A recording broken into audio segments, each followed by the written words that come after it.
Match में Sharjah में dive मार के जब उन्होंने कैच करने की कोशिश की, उनका कंधा उतर गया था। तो ये हो जाता है, बैड लक किसी के साथ भी हो सकती है।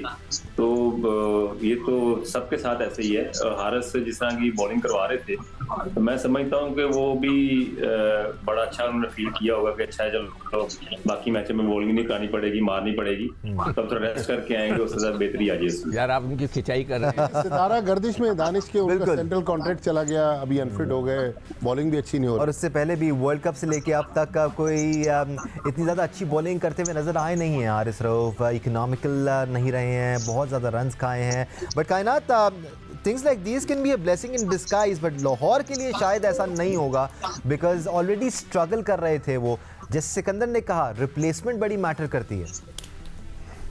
बिल्कुल ऐसा ही है, लेकिन the fact that Haris Rauf ने इस मैच में बॉलिंग बहुत अच्छी की थी, 4 ओवर्स 22 रन्स और 1 विकेट, और उसके बाद उनकी 100% एफर्ट थी फील्डिंग में, तो उनका शायद ये कमबैक मैच था जो उनका लास्ट मैच बन गया। सो रिप्लेसमेंट डेफिनेटली बहुत मैटर करेगी, क्योंकि आपके पास वो मेन प्लेयर है, हो सकता है वो इन मैचेस में नहीं चले, लेकिन आगे वाले जो मैचेस थे जो बहुत इंपॉर्टेंट थे, उनमें मुझे बहुत उम्मीद थी कि हारिस रऊफ जो है वो चल जाएंगे। उनकी बॉलिंग लाहौर को बहुत फायदा देगी, लेकिन this is very unfortunate for Lahore के वो इस वक्त उनका पार्ट नहीं होंगे आगे आने वाले PSL के लिए। ये सिकंदर वक्त साजिदा फरहान को क्या करना पड़ेगा नज़रों में आने के लिए? नज़रों में तो रहे हैं वो काफ़ी सालों से, लेकिन टीम में नहीं आ पाते, नज़रों में ही रहते हैं। या देखो, बात असल ये है कि जो जब हम खेला करते थे, वसीम बारी वो मतलब पक्के विकेट कीपर थे। उस ज़माने में जो भी लड़के आए, तस्लीम आरिफ आए, मसूद इकबाल आए, उसके बाद अशरफ अली आए, आरिफुद्दीन आए, 4-5 विकेट कीपर आए, मगर वो इतने पक्के थे और इतने अच्छे विकेट कीपर थे, बगैर किसी शक के कोई उनकी जगह बना नहीं सका अपनी।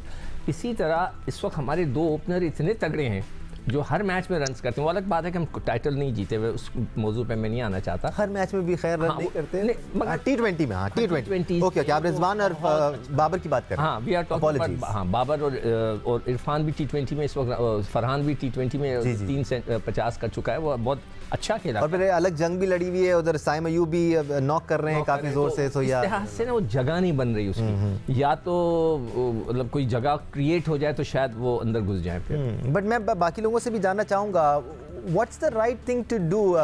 याया और भट्टी साहब, अगर आप लोग मुझे इजाज़त दें, मैं रज़ाक और कायनात से होते हुए आपकी तरफ आता हूँ। कायनात, क्या किया जाए अगर ऐसा कोई प्लेयर है जो इतने रन करता है, उन लोगों के साथ खेल रहा है जो टीम में खेलते आए हैं, उनसे ज़्यादा रन कर रहा है, तो what's the right thing to do?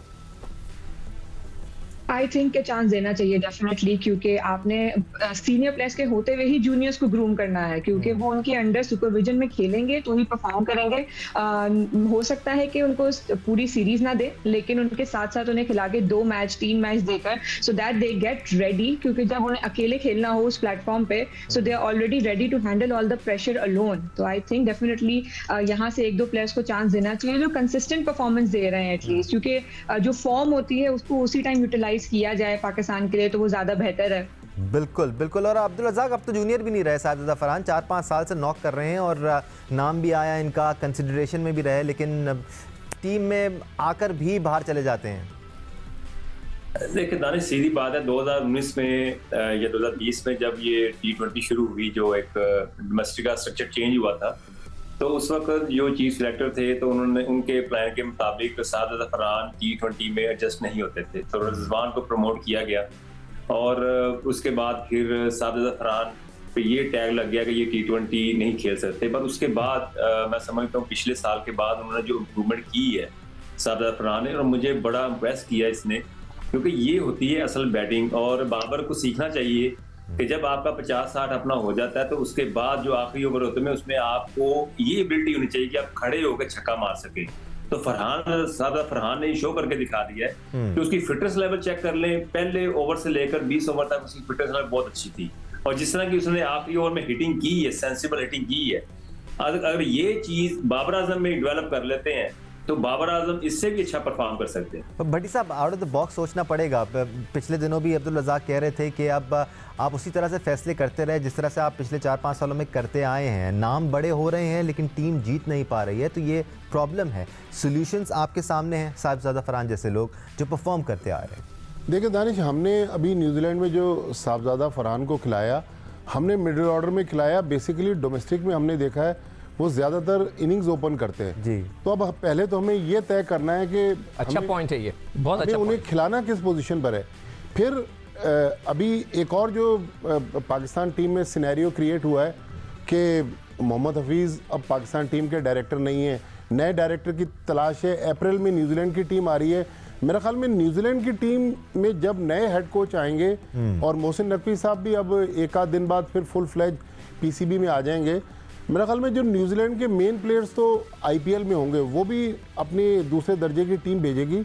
ये वो मौका है जब हम अपने मेन प्लेयर्स को आराम दें या मेन प्लेयर्स को थोड़ा शफल करके साहबजादा फरहान टाइप के प्लेयर्स जो हैं उनको ट्राई करें कि इनमें कितना स्पार्क है। ये हमारा T20 वर्ल्ड कप का साल है, अब T20 वर्ल्ड कप में तकरीबन 4 महीने रह गए, तो इन 4 महीनों में जो हमने अपनी लड़कों की पोजीशंस देखनी है या जिन लड़कों को हमने आगे लेके जाना है, लेकिन ये बड़ा क्रूशल टाइम है। ये देखें हफीज़ जाते जाते जितना बड़ा पिंडोरास बॉक्स खोल के चले गए हैं फिटनेस के हवाले से, आपको याद होगा आपने रज़ाक ने, सिक्कू भाई ने जो इंटरव्यू किया था वहाब रियाज का, हफीज़ ने उससे भी बढ़ के बात की है कि पिछले 6 महीने से पाकिस्तान टीम की फिटनेस पे पॉलिसी ही खत्म हो गई है। खत्म हो गई, बिल्कुल ऐसा ही है। ये पाकिस्तान क्रिकेट के साथ जिन लोगों ने खिलवाड़ किया है, ज़रा उस पर भी ये जो रिपोर्ट्स सबमिट होंगी, मैनेजर की रिपोर्ट सबमिट होगी, हफीज़ की रिपोर्ट सबमिट होगी, तो मोहसिन नकवी साहब बिल्कुल अपनी टीम लेकर आए, लेकिन माजी में जो लोग पाकिस्तान क्रिकेट को ख़राब करके गए उन पे भी नज़र रखें कि ये क्यों हुआ। अगर हुआ है तो उनके जो जिम्मेदार हैं उनके खिलाफ बिल्कुल एक्शन ठीक है।